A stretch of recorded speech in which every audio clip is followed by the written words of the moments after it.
welcome to the Entertainment Gig Podcast, episode 4.0. My name is Cleon. This week, we briefly discuss some news items, say goodbye to a few celebrities, get you through the number ones for the week, and get you set up for the Memorial Day weekend. And this week, we spend an hour talking with production designer, set decorator, and floral designer extraordinaire, Miss Latisha Duarte.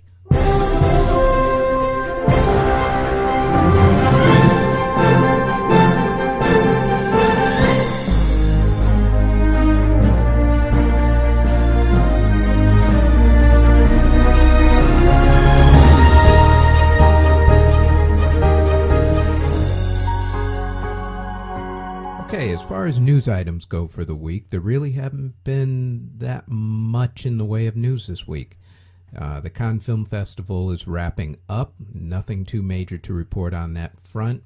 From most accounts, it's been sort of a ho-hum type of festival with nothing really breaking out of it. But the year's still young, so we'll see what's going on. The only other thing going on this week was the television up front, which are those big meetings where the broadcast people try to get you hyped up for the shows that are coming up for the fall season. There really wasn't a whole lot of major news coming out of that. You can check out some of the trailers online. I'll throw up a few on the website at theentertainmentgig.com and also on our Facebook page at The Entertainment Gig.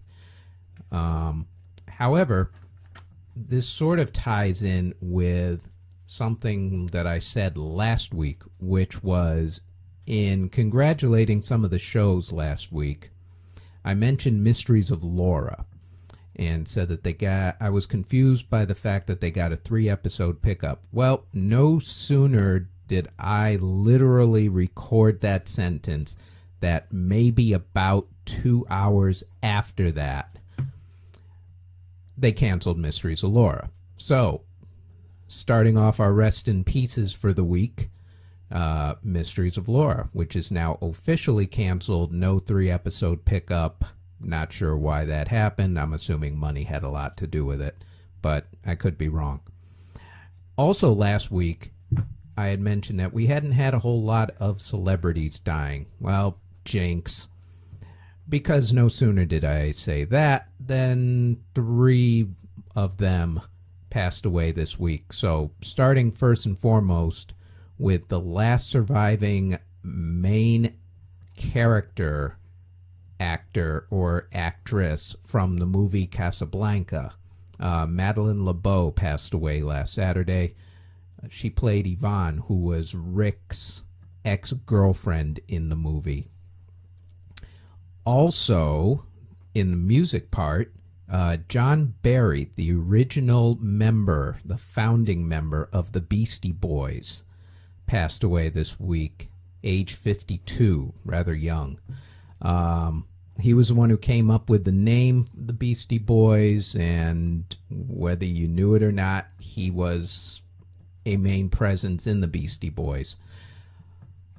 And then on Friday, we lost someone who is near and dear to our collective childhood's heart for 2 different generations, to which I will explain. Alan Young, who played Wilbur on Mr. Ed. A horse is a horse, of course, unless, etc., etc. Or as he was known on the show by the talking horse, Mr. Ed, Wilbur. He passed away. He was also, unbeknownst to most of us, especially if you were watching in the 90s, a cartoon from Disney called DuckTales. He played Scrooge McDuck for most of the 90s, including all the DuckTales movies, a couple of the video games, but mainly the afternoon TV cartoon series for DuckTales. So there's a big chunk of everyone's childhood right there. And that is it as far as the news and the rest in pieces go this week.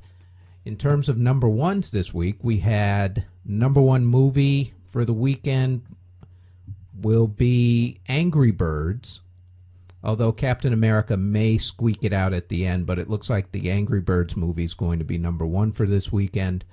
The number one single is debuting, actually, at number one, which is Justin Timberlake's song Can't Stop the Feeling, which is coming out for a new movie that he's got, I guess, late summer, called Trolls, I believe.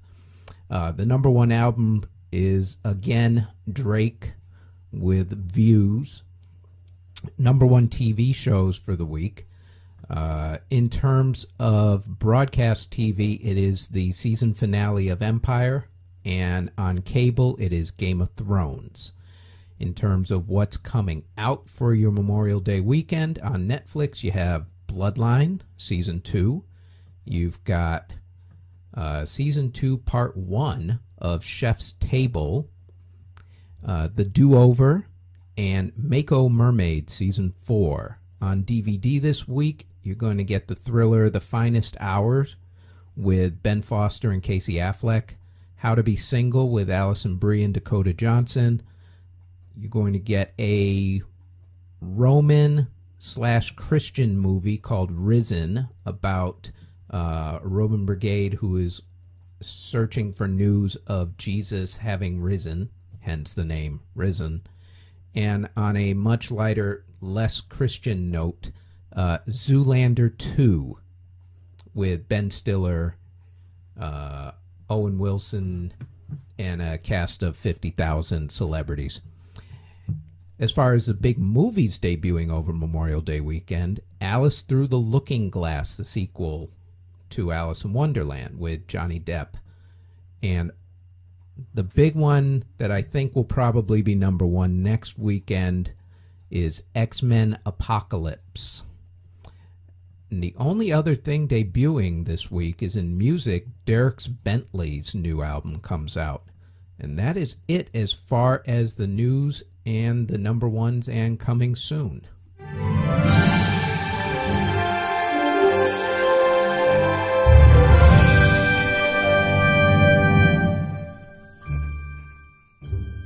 Okay, this week's interview is with production designer and floral designer Miss Latisha Duarte.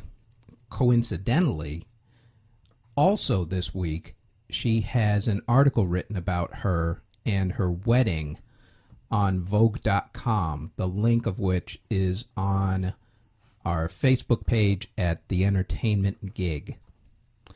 A couple things about this interview. This interview was actually done over 2 days at about an hour each. Rather than do the usual, give you excerpts from and throw them into one podcast and then give you a full interview in a different podcast, this one is so fascinating, and there was no way that I could actually cut at least this first hour without taking out a huge chunk of it. So you get the entire full unedited version of the first interview. This interview, we go through apartheid. We go through the South African film industry in general. That is the main crux of this first hour of this interview. There are some ideas that get thrown around in this interview. There are some things that get said in this interview, which may or may not rub people the wrong way. But like I always say, you can't judge anyone unless you walk a mile in their shoes. So, I will let the interview speak for itself. I found it fascinating, so fascinating that I had no choice but to do a second interview, of which you will hear that one on Memorial Day weekend when I throw that one up. Hope you enjoy this interview. I found it to be incredible. I find Latisha to be incredible, and I've known her for a couple of years now. She is one of the most talented people that I know, and I know she's going to do great in America. there are some things about this interview. Well, actually, there's more things about the two of us that when you listen to the interview, you will understand what I'm saying here, in that we're not actually supposed to be friends. At least that would be the way the world would have wanted it. Thankfully, the world lost that one. So I get to know someone who is so amazing and so incredibly talented and just everything good about this world. I give you part 1 of the interview with the extraordinary Miss Latisha Duarte. Thank you very, very much for doing this. I fully appreciate it. And I know you've got to run along, so we're going to do this one kind of quick and dirty like. Sounds good. All right. Now, first and foremost, where were you born? I was born in a tiny, tiny little town called Askalaka, which is in the northern part of South Africa, and one of the most beautiful parts in the entire world. And I grew up then on the east coast of South Africa, and then moved to Cape Town the second I finished high school because I wanted to work in the film industry. And that's in South Africa, the film industry is split between Cape Town and Johannesburg, very much like New York versus sort of LA.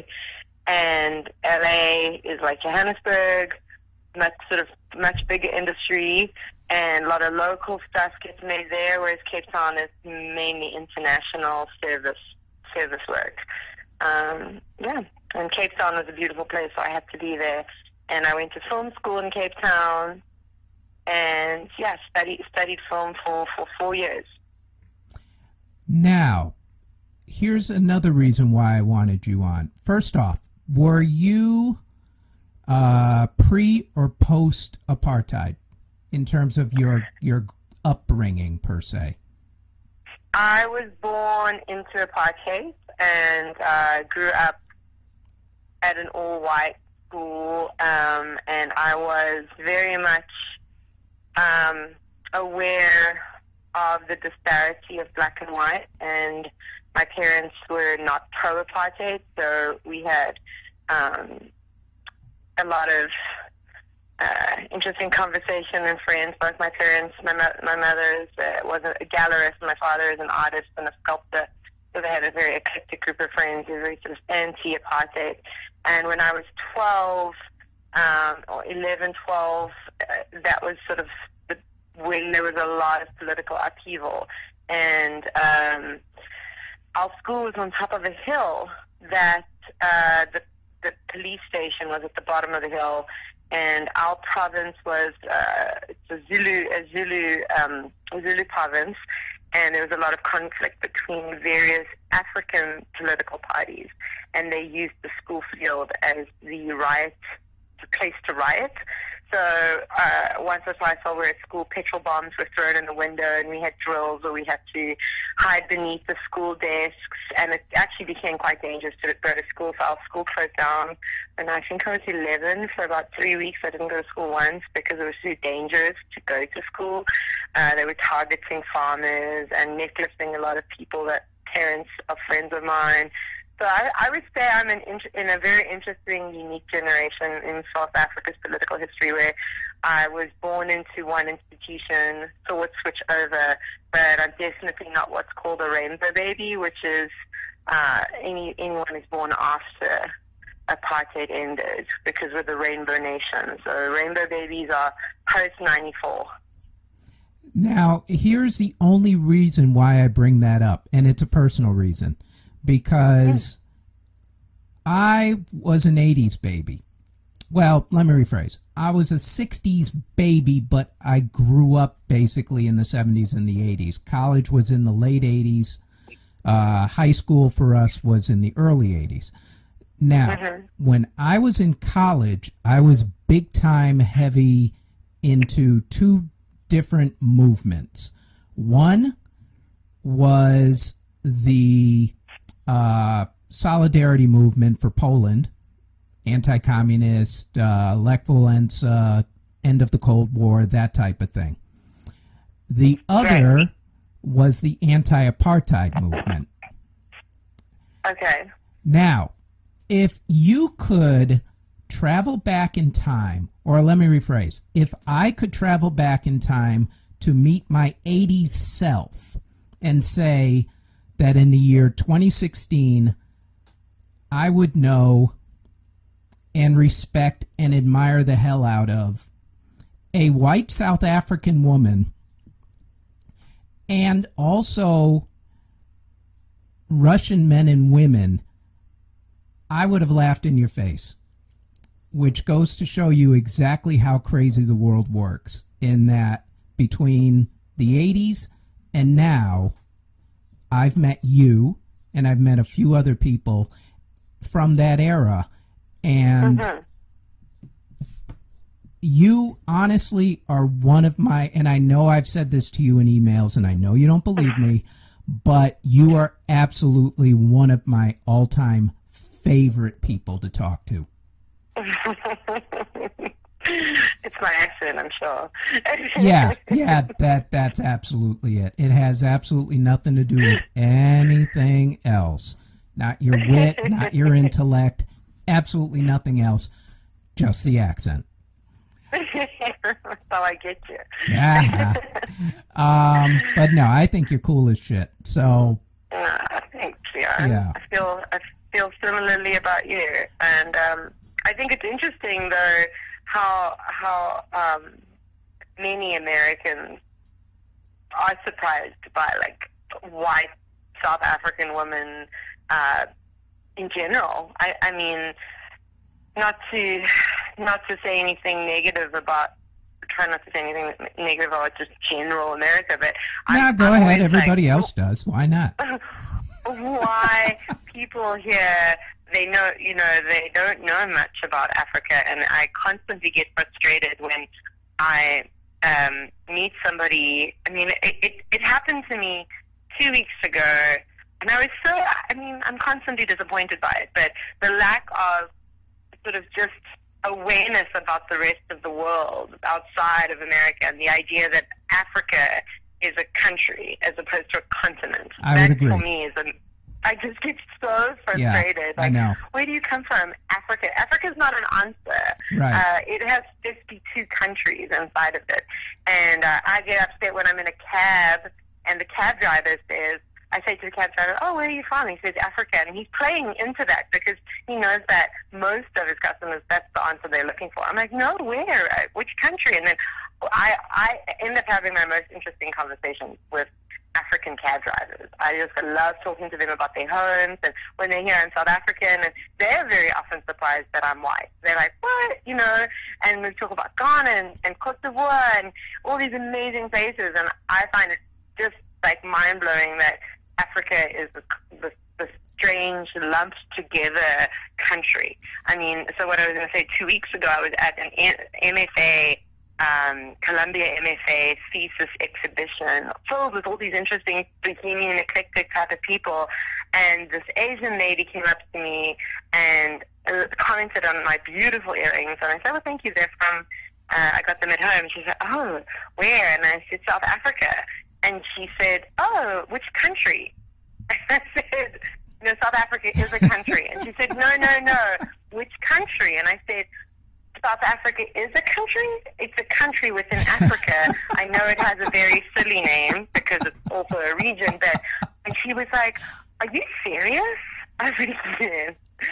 I'm from South Africa. I'm pretty certain it's a country. And I just blew my mind that I could be in an environment where it's an art show.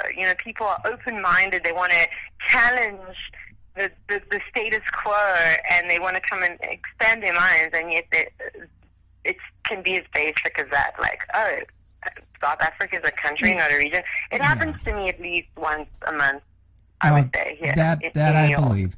I get it, but from a different angle.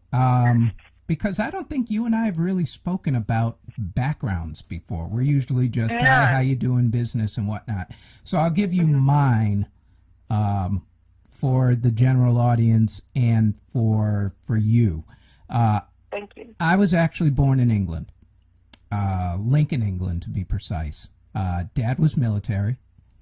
My mom is Jamaican, mainly, and a few other races, and my dad is African American and probably one or two others. I think if I were to do a full genealogy test, I'd probably have, by last count, maybe 8 races flowing through me.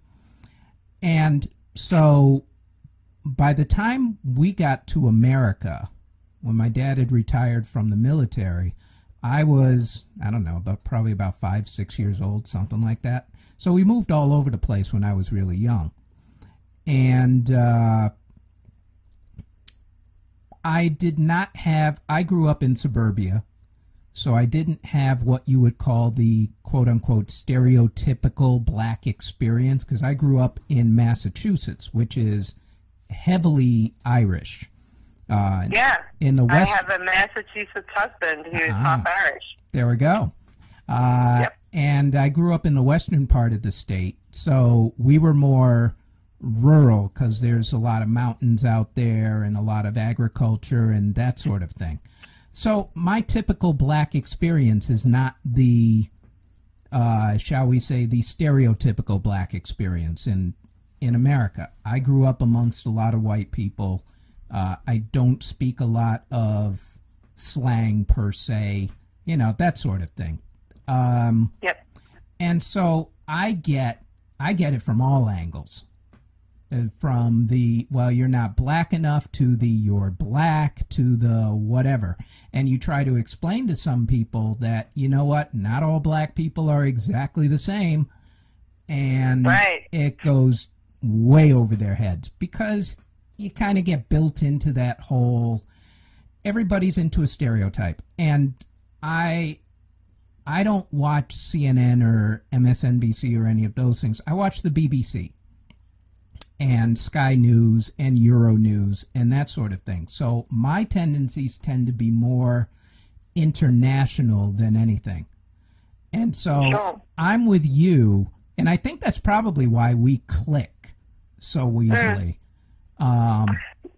Because I'm with you when and it frustrates the hell out of me when black people say stupid things like call Africans spear chuckers, and you're like, dude, hold up a second. Your ancestors are from there. You may want to shut up for a minute. And oh, by the way, define exactly what country in Africa you're referring to. There's because it's not all the same. Pet peeve. Right. It's like how the other flip of the coin is how Europeans sometimes feel about America, is that everybody in America is lumped into, well, before Obama, it was, we're all like George W. Bush. No, we're not. This is a big-ass country. And you can go 2 hours outside of New York City and feel like you are in a completely different country. Because because of the way things are. It's a lot like the way, I'm pretty sure, that Johannesburg is not the same as Cape Town. Is not the same as Botswana. Be more different if they tried. Yeah. Right. The type of people, the way of talking, the accents. I mean, there's so many accents in South Africa. There are 11 official languages. Our constitution is translated into 11 official languages. So I think this idea that we're talking about of people being kind of locking their jaw into this idea of like, oh, his skin tone is like this, and therefore he's like that. I feel it here a lot. And what's interesting is South Africa is this new baby country, 20 years into democracy, 22 years now. And people, I mean, it's a country riddled with all sorts of craziness. I mean, that's like a 2 to 10 hour conversation on its own. But I was going to say, your president is, well, let's just say, like I say a lot, he has some issues. Yeah, he's definitely a simple way of putting it. Yeah, exactly. But people have become a lot more open-minded, I think. I mean, I feel that because it's such a recent raw scar that needs a lot of healing, people are actively engaging, and it's nowhere near perfect, nowhere near. But there is the boundaries are a lot blurrier, and people don't pigeonhole each other as much, which I think is one of the things that I love. And I'm so fiercely patriotic, and I'm fiercely South African, even though often people will be like, "Oh, you don't. I didn't think you're South African. You don't sound You don't sound like the other South Africans I've met." I'm like, well, how many South Africans have you met? 2? Okay, well, we all kind of sound a little different, you know. There are all these accents. I mean, even my ancestry. My father was born in Portugal. He was born in Portugal, came over on a ship to Mozambique because his dad was a stonemason who was brought over in Mozambique's boom to help build and make these beautiful buildings, and he loved Africa, and it resonated with him that more than Portugal, so he stayed, and his family went back to Portugal, and he stayed. And my mom has got all sorts. I mean, she's got some Russian, she's got Jewish, she's got Afrikaans, she's got Scottish.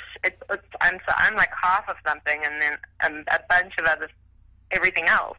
And so I feel like, well, I'm South African first and foremost, but when I went to Portugal the first time, I felt so Portuguese, and I was like, yeah, this is my home. And when I meet certain people, I feel that when you know that your personal genetics constitute more of a global variety of nationalities, that maybe you are more aware of things, but we are all made up of everything. Like the way the universe is now, everybody's a mixture. There is no like pure Australian or pure. I mean, Australia is a whole different thing.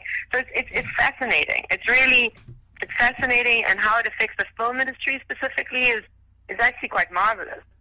But all my black skin tone people were Cote d'Ivoire, Malawi, Zimbabwe, Ghana, Ivory Coast, because they were like coming to South Africa to make a life for themselves. Because out of all the countries in South Africa, all the countries in Africa rather, South Africa is the most sort of put together, and there's more opportunity there than elsewhere. So it's filled with all these refugees and immigrants and people who are trying to make a home for themselves. And they are there to work and send money home, and they work so hard, and they're so kind, and I love working with like a variety of nationalities. And I would love to hire local South Africans, but unfortunately, a lot of the time, if you come from a pre-disadvantaged position, there's a strange sense of entitlement, and therefore they are super lazy and extremely disrespectful to you. And so I was never hiring South Africans to do a lot of jobs that I could, because they wouldn't work at work, and that was very upsetting. And I like being in America, where I feel you guys have let go of race in certain ways a lot more than us, because of just, you know, it being a much I think it's because we've dealt with it a lot longer. I mean, exactly right. Yeah. You've gone basically from the Jim Crow era in America to quote unquote freedom in an extraordinarily short time, and or rather slavery, I guess, for lack of a better word, to freedom in a relatively short time. And so the scars are a lot fresher, whereas America, on occasions, Donald Trump will veer on and off that course every now and then, but it's weird. It's like you take a step forward, you take a few steps back, then you take like 5,000 gigantic steps forward in electing a guy like Barack Obama, And then you take about 4,000 steps back because there's a fear you may elect a guy like Donald Trump who doesn't want, quote-unquote, non-Americans. Yeah, I mean, I'm not welcome here. You know? Right, exactly. Unless he's having a country of nothing but Native Americans, he may have a problem fulfilling that. And he's not the only one. He's a symbol of a much bigger problem, as it were. Yeah. But I have hope because it's hurdles that you constantly have to get over, and you get a lot of brushback and whatnot. But eventually everybody comes together and they barrel through it, and that's the thing about America, is that we've just been dealing with it for so long. And I hear from my European family members all the time, because I've got relatives, oh God, I don't even know how many countries at this point. I stopped counting. And they'll all tell me on Facebook, oh, America is this, America is that. And I'm like, hold up a second.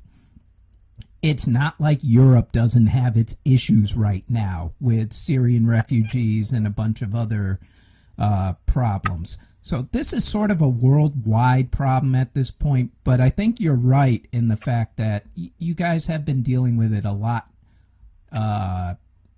It was like night and day. You weren't even gradually put into the position. You just, like, one day you woke up and bam, apartheid gone. And that's a shock to the system. So it's going to take a while. But I wanted to get into the film industry, which I think you've partially answered, in South Africa as opposed to here. When exactly did you come to America to work? 2012 I came here the first time. And actually while I was here for about 6 weeks. Just under 6 weeks. My boyfriend, who's now my husband, was doing a project, and I just came and hung out on set because I just wanted to see. So I was here for a bit in 2012, and then I moved in the middle of 2013. Okay. So you met your boyfriend, now husband, who you hadn't seen in a long time. Sorry, I love that email. I'm just looking at that email. I'm like, she blew me off to have sex with her boyfriend or her husband. Well, he was away, and you know, we're newlyweds, so you can't blame me. I am 100% single-handedly in America because of love. And so I didn't come here because I was, oh, America, this is the greatest country in the world. I came here because I fell in love with an American. And so it's interesting to move somewhere, you know, in your 30s, and you have to let go of a whole career, your family, sell your car, give away half your possessions when you don't want to store them. So my relationship with America, I think, is, everybody's is unique, but I am here because of love, and so it does always come first for me. Yeah. Sorry about that. That's quite all right, which is a nice way of saying, yo, a girl got to get some. Do you mind? Now, we actually met on a job in South Africa. In fact, most of my work that I was doing back home, I mean, I guess I should just take 10 steps back. So I studied film because of Missy Elliott. You studied film because of Missy Elliott? Really? Yeah. This yeah, is it's interesting. so strange. Do actually. tell. My parents, you know, it's interesting to be the child of artists, and we lived feast or famine with, like, sometimes they'd get roaring successful exhibitions, and then we'd live like kings, and then they wouldn't sell for ages, and it would not be that way. And when I was very fortunate. I went to a private school. I had a scholarship there, and we had to decide what career. It was, I think, 15 years to decide who you were going to, what 3 days you would use to shadow the career of your choice. And I couldn't decide if I wanted to be an occupational therapist, a filmmaker or a landscaper at that point. All three, I think, I would still choose. And so I did a day at each. And the reason I chose filmmaking is because my parents had a particularly successful month, and they decided to get what's called DSTV, which is the equivalent of cable. And suddenly we had MTV, and my mind was blown. I got to watch music videos. I stayed up every night, and I just would watch music videos. And I remember one of the very first music videos, I think it might have been the first, was Missy Elliott, Get Your Freak On, which was, at that time, the most expensive music video ever made. I mean, true. She created that whole underground tour with those creature people that were hanging like that. And I just had never seen anything like it. And I was just like, I'm hooked. And so I started doing a bit of research about, like, how do I get to do that? I want to make crazy worlds. I want to tell stories visually. And that literally was why filmmaking appealed to me. And then when I finished high school, I decided to go to university, study film, and then a film school opened up in Cape Town, so I switched over, and it was one of the best things I could have done, because I loved university. I loved the theory of film. It wasn't practical, but in moving over to film school, I just surrounded myself with, like, young, exciting minds. It was very diverse. There were a lot of people from crazy different backgrounds. Racially, it was very integrated, which was quite different from my high school experience, where there was only two black people in my entire year. And I know that feeling too well. It was exciting, and while I was at film school, one of my career highlights was one of my first jobs ever. I got asked by some other friends from a different film school. They were doing a commercial, on spec for Nike, and they have a production company now called Fly on the Wall.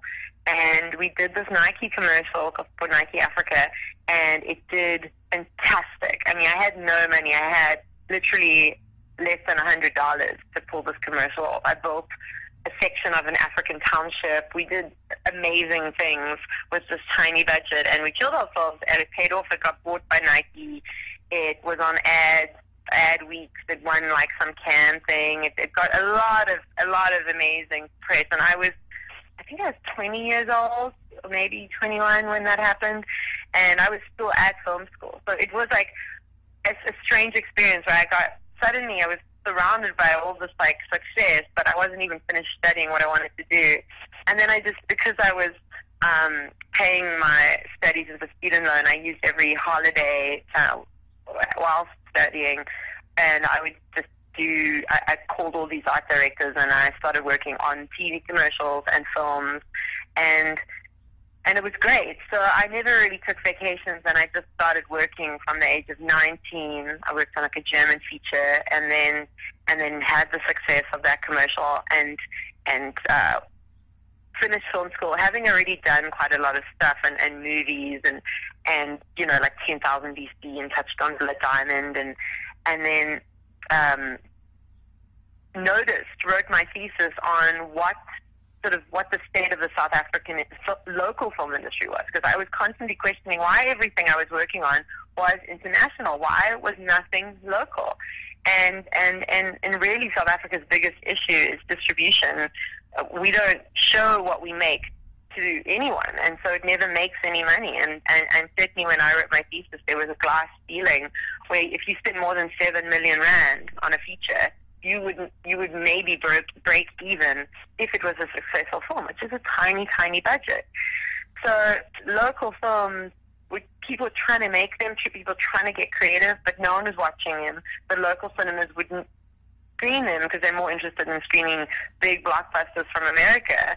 And so it stifled our film industry, and as a result, we had incredible crews who are internationally, like, people love working with South Africans, but we're just working on producing other people's creative capital. Like, we're working on Blood Diamond, and now, all these things that are not local. And even right now, where the South African industry is doing amazingly, it's just it's like Hollywood is there, and Fox is there, and Universal is there. With Black Sail bought the rights to the biggest Cape Town film stages for 5 years. So you can't even shoot in those stages because Black Sail is shooting every single day, and half of the industry is sucked up by these shows. And so there isn't anyone left to make a lot of local stuff. I mean, I have local directors who are making the local content, and it's good, but it's only being seen in a very small market. And when I got back from Japan, where I lived for a year, I got hooked on 24, in fact, whilst I was there. I was like, this show, I'm obsessed. And I sat in my little Japanese apartment with no furniture on a tatami mat, and I was like, I'm going to work on 24.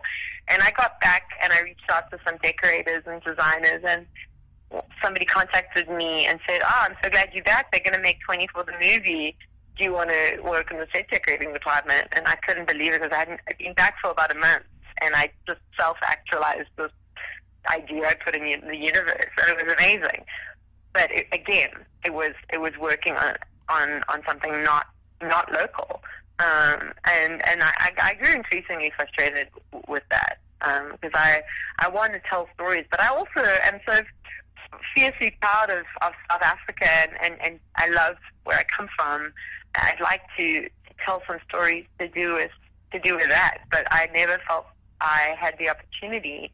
And maybe it's because I didn't make the opportunity for myself. So perhaps I'm the one to blame. But certainly does weigh heavily on my heart, and even more heavily now that I'm here, because I'm not following that ideal that's been with me for quite some time. Well, I don't know about that, but this is kind of the argument that black film directors and filmmakers in general have, is that we want to see more black films out there. But while I feel it's important that we tell our stories that don't involve somebody else, for instance, say Cry Freedom, which should have been the Stephen Biko story, but instead turned into the white reporter who befriended Stephen Biko, and he was just sort of an anecdote in the whole entire journey. But that's the way things used to get made, and now that there's a resurgence in black cinema, my whole point with the Oscars So White and all the other controversy with diversity and female directors, because it's not just minorities, women have it rough in this industry as well. I mean, as you were saying what you were saying, I was just emailing with a friend who is an incredible artist, installation artist. I mean, she's a museum artist, but she works as a wardrobe stylist in the film industry in South Africa and in London, just to sort of for bread and butter. And we were just emailing back and forth about like creative frustrations and just a bit of disillusionment, and what it's like for her in London versus me here. And we were talking about the lack of female directors. And I was recently, a friend of mine in South Africa asked me, do you know any good female directors? And I couldn't think of a person I knew who was a female director. Eventually I thought of one. Eventually. I don't think she's still directing. I think she's making leather fashion, like belts and bow ties now. She gave up because she couldn't sustain a life. She wasn't able to live. She had to find a way of making a living, and so she followed another dream. And it's totally depressing to me, because female directors have a whole different way of thinking that would enlighten us and would be amazing for audiences, but there are none. I mean, they just aren't. Right, and it's tough in America for female directors, female producers, female studio heads, and blacks and Latinos and Asians. As bad as black people have it, in the industry. It's even worse for Asians and Latinos. But I'm sure. Yeah, but my whole thing is that while it's great that we are now telling our stories, and yes, you're seeing all the stories about the civil rights movement and about slavery and all that sort of stuff, it would be just as nice if we were able to direct and write and star in things that had nothing to do with the black experience. Because as you say, you get your image out there, and what you see is how you perceive yourself and how you are perceived. So if all you see are rappers and athletes and drug dealers and whatever else along those lines, then that's what you're going to think as a kid. That's what you're going to strive to be, as opposed to having somebody just be a black scientist or a black engineer or a female astronaut or, something along those lines, where the one thing about black cinema and just black America in general is that you have people like Denzel Washington, you have people like Sidney Poitier. They played high-minded roles. And that's why they're so revered in the community. And I get what you're saying about how the African, or South African in specifically, the cinema is being, for lack of a better word, exported.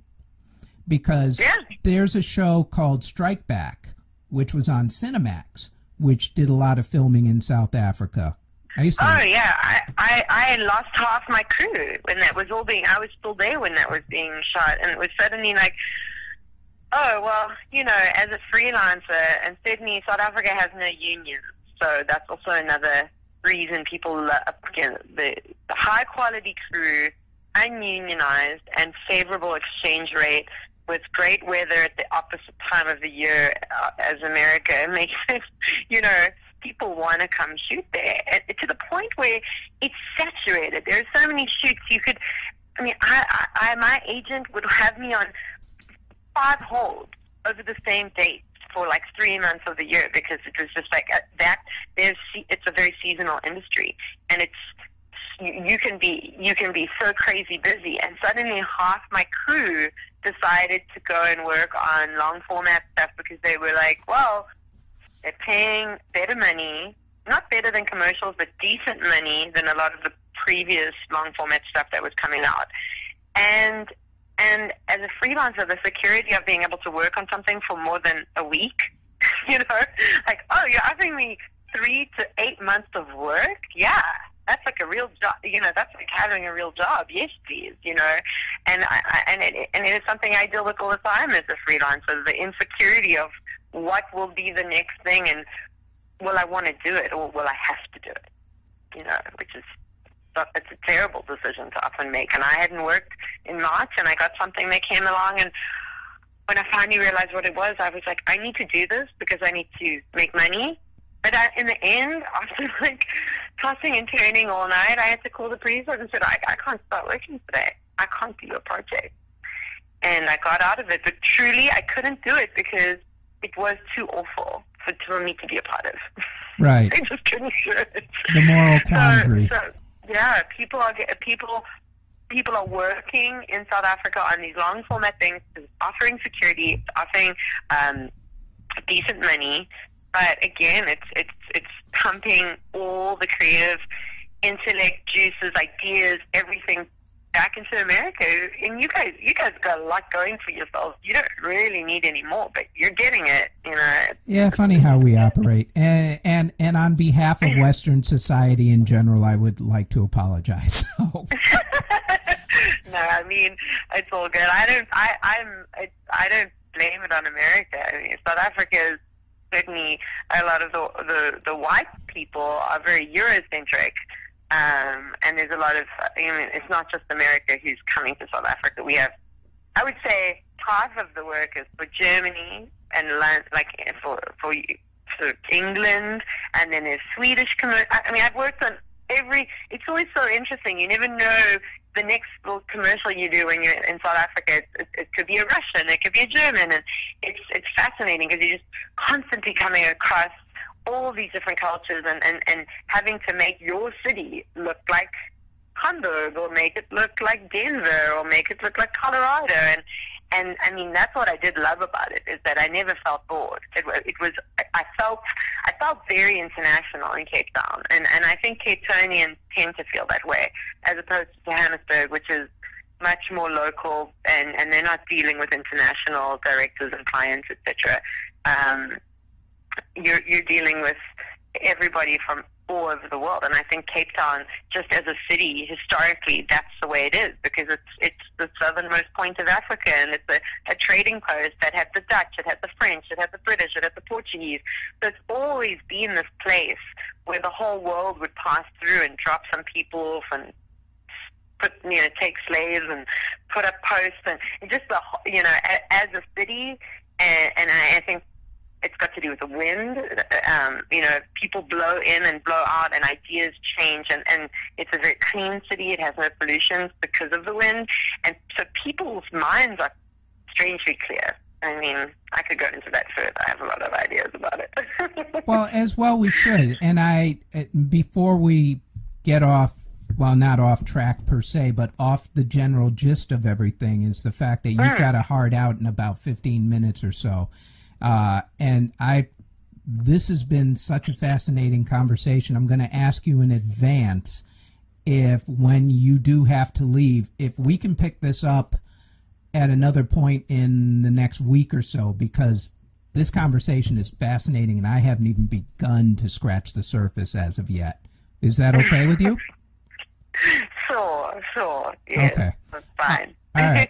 Well, because I want to run some ideas by you. For starters, China has this policy now where if the corporations, or the studios, they're corporations at this point, want to shoot in China and have access to the Chinese marketplace, which is the second largest marketplace in the world as far as the films go, that they have to hit certain quotas. Like, I guess they have to have part of their crews be Chinese, and in certain cases, Hollywood films do not make it into China because they have a certain number. They want to promote their film industry, and they don't want it to be overrun by Hollywood or London. For lack of a better word, we'll just call the whole Western industry Hollywood.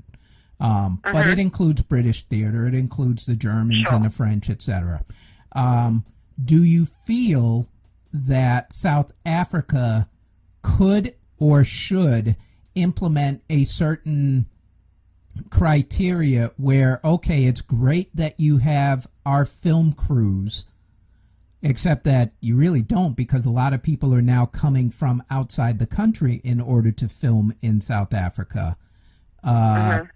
So should there be a moratorium on the number of, quote unquote, for lack of a better word at this point, outsiders filming in South Africa, or should there be a moratorium on number of films either being shown that are, or made that are not specific to South Africa? In other words, just a way to prop up your industry so that it can at least grow to the point where it can be competitive. It's an interesting question, because I think as a country that, we're talking about apartheid and all the sanctions and all the just so many crazy things that people have to live with. To implement something, a moratorium, people wouldn't really be interested in that. South Africans don't like to be told what to do, just generally, as a result of our recent past. We don't like it. I mean, our government, they don't implement the laws very well. They have issues. we're quite a gung-ho country. So say we implemented a system where you had to work with a proportion of like South Africans versus international people, and if an international project came to South Africa, then the HOD would have to be South African, because let me tell you, all of those massive TV shows like Black Sail and Homeland and all of that none of the HODs are South African. Those people are all earning dollars, and they're all part of the unions here. And then the people working beneath them are all locals, and they're earning a pittance by comparison. But it would chase a lot of business away, first and foremost. So a lot of short-sighted South Africans would be vehemently against it. And as I said, we're ununionized. So I think aid would just never work. But okay, let's talk utopian. I think I would never want to impose sanctions or moratoriums where people couldn't come and shoot there and bring their pounds and their dollars and their euros. I think keep that happening. But it would be amazing if the cinemas, if the actual distribution of film was more proportional, where South Africans could see more South African films. That would be amazing.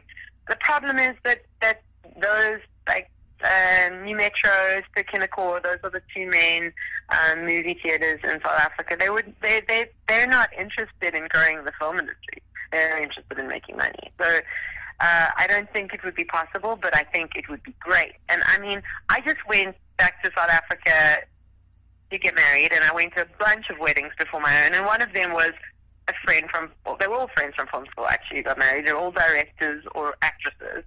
And one of them, a friend of mine, he's a very successful South African director. I haven't seen one of his films. I mean, he's one of my best friends.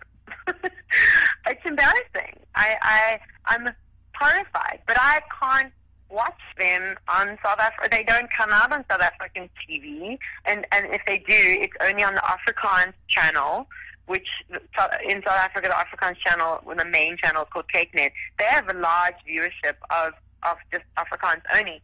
My family doesn't buy that cable package because we aren't Afrikaans, and my dad doesn't speak Afrikaans, and he's the one who watches TV the most.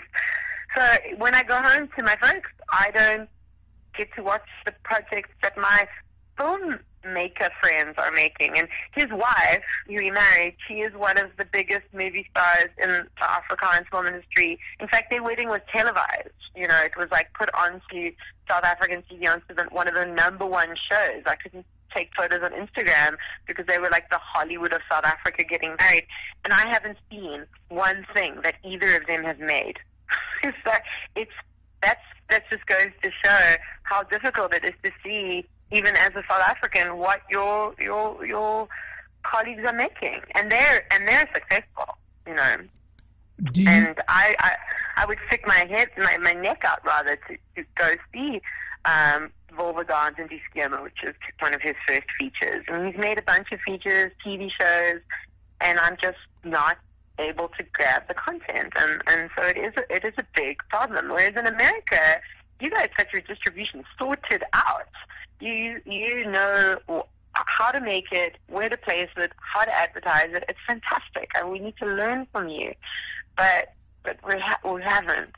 Well, I will tell you that it's only been in the last, I'm going to say, I'm going to actually have to stop and thank Robert Redford, because it used to be that it was the main, well, at that time they were studios. They weren't owned by a whole lot of conglomerates like they are today, like Comcast, et cetera, et cetera.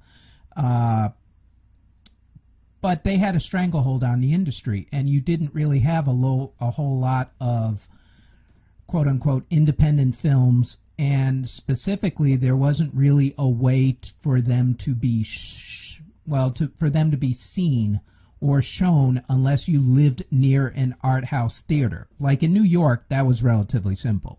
In Springfield, Massachusetts, where I grew up, it was not, I can't even think of the art house cinema. There might have been one up at our college, which was about an hour away, the main university, which is the University of Massachusetts, where I went to school. But that was back in the late 80s. I don't even think their theater actually hit until the 90s or so.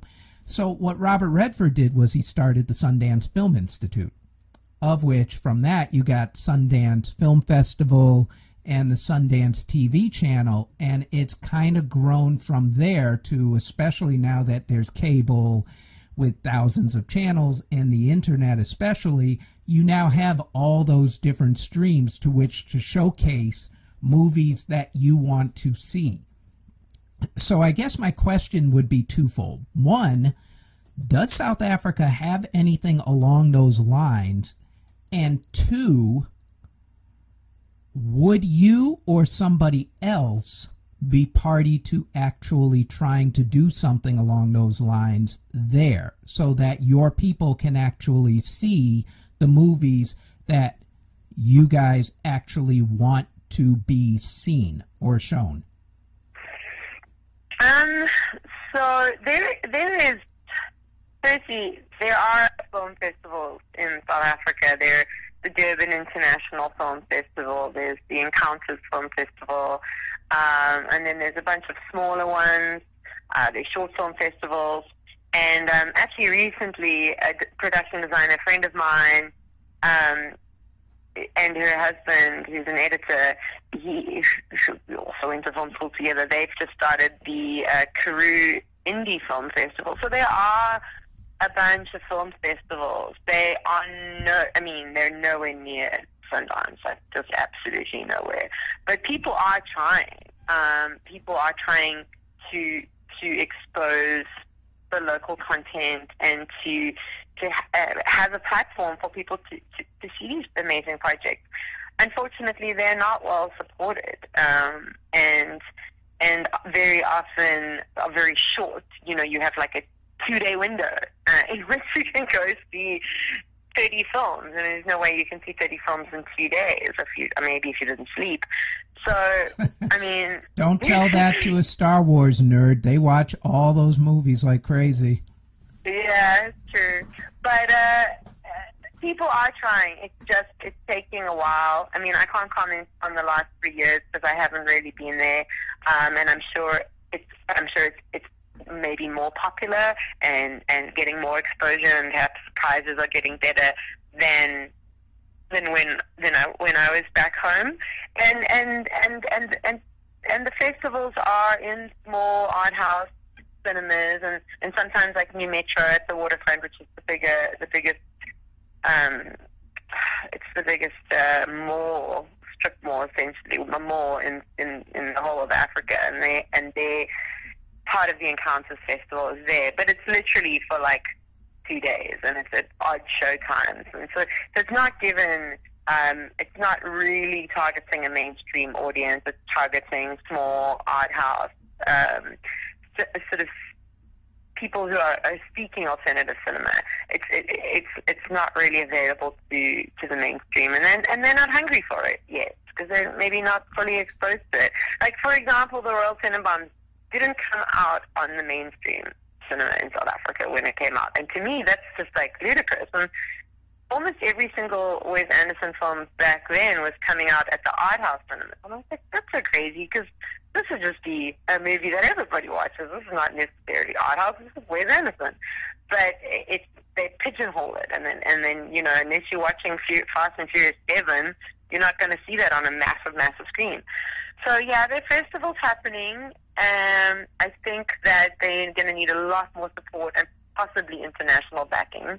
They get some backing from the South African government. It's called the NFVF, the National Film and Video Foundation, but not a hell of a lot. They're not getting. They need more support. They need more exposure. They need help.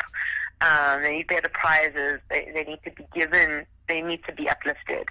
And then I would say, yeah. I mean, I have friends who are running it. I have friends who are winning the prizes. I would like to be more a part of it. I mean, I think it's a little bit interesting now that I'm so far away, because I could probably do a lot more here for them back home than I could do on my own just back home.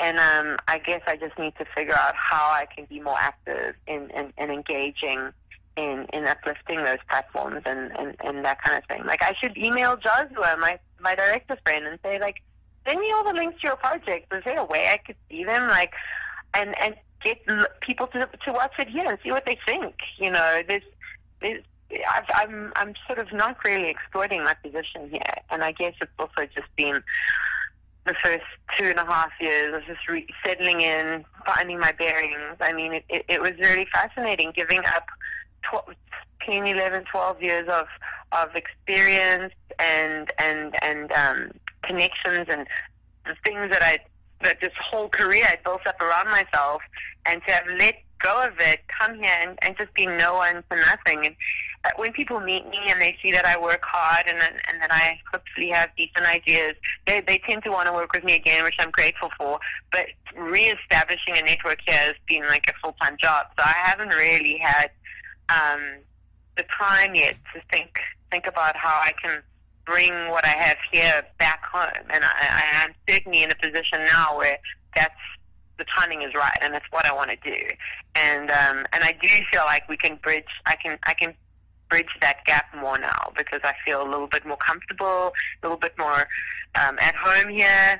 And even my friend Cecilia, who has just started the Indie Karoo Festival, she is actually screening one of my husband's short films that he and I shot last year in our apartment and various other locations. And so I think it's nice that there's something that I worked on here that's going to be shown there in my country, that it's sort of bridging the gap. And I think there's more that I can do. And I have very, and we can talk about it another time, but I have very clear ideas about where I want to position myself within the industry here. I haven't nailed it yet, but I know that if anywhere in the world you can be niche, this is the place. And I want to be. I have an idea about what my niche is, and I'm sort of working towards that. And we can talk about that another time, but it would be a good way to use that niche and to bring what I can harness here towards South Africa and vice versa, and sort of create a two-way flow.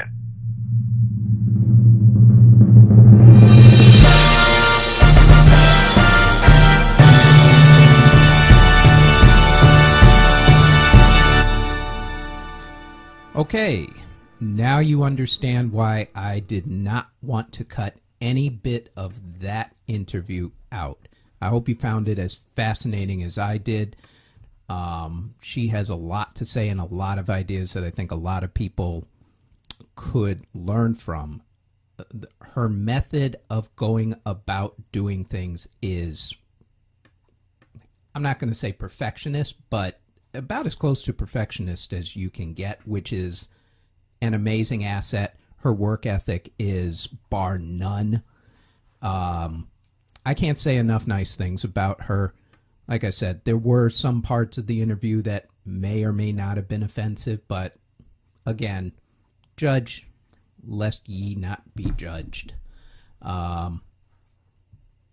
You really have to understand the person and know that she has a really good heart, as do I. So take it for what it's worth. If you have any problems with that, you can always email me.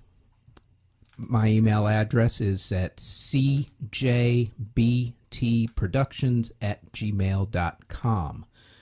Another thing to note before I sign off for this week's episode is that I am going to very shortly start doing interviews with musical acts, which has always been a dream of mine.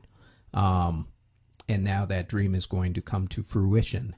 I just haven't decided whether that's going to be put in as a part of this particular podcast or whether it's going to now turn into a 2 podcast a week where I do TV and movie and that sort of thing and put it out on Sunday, and also give the musical acts their own Wednesday podcast version, or option C, which is to just spin the musical part off onto its own podcast separate from the entertainment gig and call it something completely different. Not sure how that's going to work yet. Still working on that, but I'll have a decision made within the next week or two. Also, I am submitting this podcast for iTunes and also Google Play for those who get their podcast from iTunes. Hopefully we'll be up there soon. In the meantime, we're on SoundCloud at CJBT-Productions. Also, I give you a YouTube version of this for those who don't like SoundCloud, and the YouTube version is at CJBT Productions. You can also check us out on our Facebook page, which is at The Entertainment Gig, and the website, which is theentertainmentgig.com. And that is it in terms of episode 4.0. Next week, during Memorial Day weekend, we will do episode 5.0. Stay safe, enjoy your Memorial Day weekend, and we will talk to you next week. Take care.